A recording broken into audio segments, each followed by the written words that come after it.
In this video, I'm going to be guiding you through Chapter 3.4, Firms. Firstly, we need to go through the different types of firms and their sectors. The primary sector are firms that will extract raw materials from the earth. Some examples include agriculture, coal mining, forestry, etc., etc. The secondary sector is the processing of the raw materials into semi-finished or finished goods. These can include both capital and consumer goods. Some examples include manufacturing, construction, building, and clothing. Clothing meaning the production of clothes. And lastly, the tertiary sector. This is when firms are producing services. This can be collecting, processing, and transmitting information. Some examples can be banking, insurance, and tourism. The private sector is where the resources are mostly privately owned. Most firms are involved in the private sector, and private individuals are there to make money. These are usually run by entrepreneurs or a board of directors. The public sector is all owned by the government. These are business operations that are for the interests of the country alone and not profit. And the public sector is predominantly funded by the taxpayers. Now moving on to the advantages and disadvantages of small and large firms. The advantages of small firms is that they are able to cater to the individual needs of the consumers. It is much easier to manage a small firm, and they are easy to adjust to the market needs. And if the market is filled with very large firms, these small firms have the ability to specialize in a part of a market. The disadvantages of being a small firm is the lack of economies of scale. This means that they will lack finance capital as banks do not trust them to loan them a large sum of money, and small firms lack investments, resulting in low output. For large firms, the advantages is that they are able to charge a low price, as they have very low average costs due to economies of scale. They have access to significant financial capital, as banks are more than willing to lend them money. They can employ the best specialist managers across the world, ensuring high quality output. They also have economies of scale and a global reputation. The disadvantage of large firms is that they could run into diseconomies of scale. This is when output increases, the average cost of production increases. Another disadvantage is that it is very difficult to control, as it is a much larger business. They are very slow to respond to changes. There are some examples of very large businesses that decided to ignore market changes, such as Kodak, and the result of this is bankruptcy. And lastly, they are very inefficient. So moving on to the different types of mergers. Firstly, we have horizontal. This is a merger between two firms at exactly the same stage of production. An example will be a coffee roaster taking over another coffee roaster. The advantages of horizontal integration is that they receive greater economies of scale. More on this later. They will receive a higher market share, and redundant resources will be used more efficiently. However, a disadvantage of this is a reduction of choice, and with greater market power means much higher prices. There's a potential for diseconomies of scale, and it's difficult to control as the firm gets larger. Next, we have vertical integration. This is split between forward and backwards integration.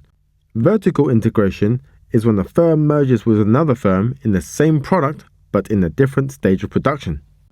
An example of forward vertical integration is when a coffee roaster takes over a coffee shop, and an example of backwards vertical integration is when a coffee roaster merges with a farm. An advantage of this is that it ensures adequate supply of raw materials to the business. Moreover, it ensures sufficient outlets are available for the customer. A disadvantage to this is that merged firms may not be familiar with the operations. This will cause friction and inefficiencies within the operations of the company. Sizes of merged firms may be different. meaning that the technology and scalability of the operations will be totally different. And lastly, we have conglomerate. A conglomerate is a firm that merges with another firm completely irrelevant to its industry. An advantage of this is that it allows the merged firm to diversify their goods and services, and it allows the firms to spread its risks. The disadvantages, however, is that managing a firm with such a wide product portfolio is very difficult. Moreover, there might be a conflict in business culture. Moving on to economies and diseconomies of scale. Firstly, we look at internal economies of scale. These are the advantages gained by an individual firm increasing its size. This allows the firm to be more efficient and productive, the total cost of production will decrease, and the average total costs will also decrease. The following 7 economies of scale are all internal. So purchasing economies of scale is when companies buy large quantities of raw materials, as they are able to get better deals by negotiation. They get better treatment than smaller firms, as suppliers would want to keep these large buyers over time. Technical economies of scale is the ability to use large technologically advanced machinery to lower their average costs. These machines run 24/7 and they run very efficiently. They rarely, if ever, make a mistake, and their average costs will decrease over time. Moving on to financial economies of scale. This is when large firms find it easier to borrow large sums of money. As large firms are significantly more reputable, banks will be happy to give them a lower interest rate, lowering their cost of production. Large firms own valuable assets, meaning that they are able to post these as collateral to borrow against, which allows them to access even more cash. They can also sell shares into the open market, and they also have the ability to sell bonds, also known as debt. Please be reminded that this is not on your specification, and this term you do not need to know. Next, we have managerial economies of scale. This is when they employ highly specialist staff with unique skill sets. These include accountants, lawyers, designers, researchers, and so on and so forth. This increases the firm's efficiency. Next, we have risk-bearing economies of scale. This is when risk is spread by producing a range of products, and successful products will make up for the failing products that they produce. This allows the firm to take up more risk without too much opportunity cost. Some examples include Google, in which they created Google Glass, which was a failure because nobody wanted to buy them. Next, we have research and development economies of scale, as they are able to develop more efficient and effective methods of production, lowering their average costs. This increases quantity and quality of their product, and they are able to develop new products before anybody else. And lastly, marketing economies of scale. This is when the cost of marketing is spread over more units. As a result, they can spend more money on high-quality marketing campaigns, which can attract more customers. And lastly, discounts will be secured. This means that they can lock in multiple marketing campaigns at a cheaper price. Moving on to external economies of scale. This is when the firm has no control over this. The advantages of external economies of scale is that it is available to all firms, and this results in the growth of the industry. Some examples include the proximity to related firms.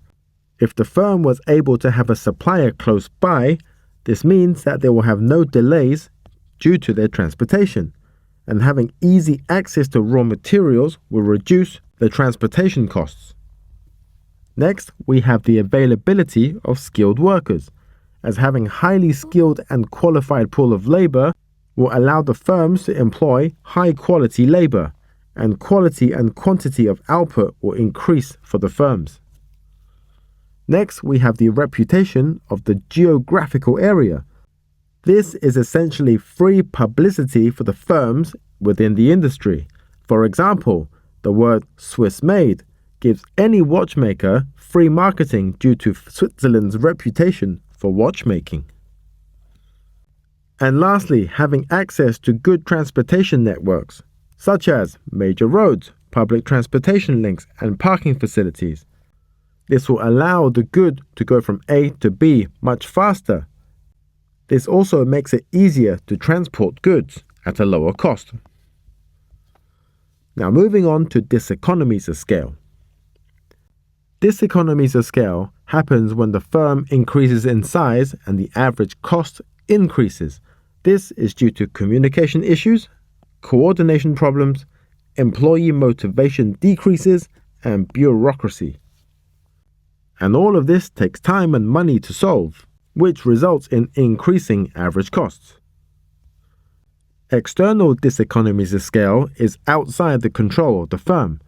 This includes the scarcity of land, market and cost pressures, infrastructure and congestion, and the environmental impacts of a country. This is a diagram illustrating economies and diseconomies of scale. As you can see here, as quantity increases, the average cost decreases. This represents economies of scale. But after a certain point, as quantity increases, the average total cost will then start to increase. This is diseconomies of scale. I hope that helped. I hope you guys have a good day. Bye-bye.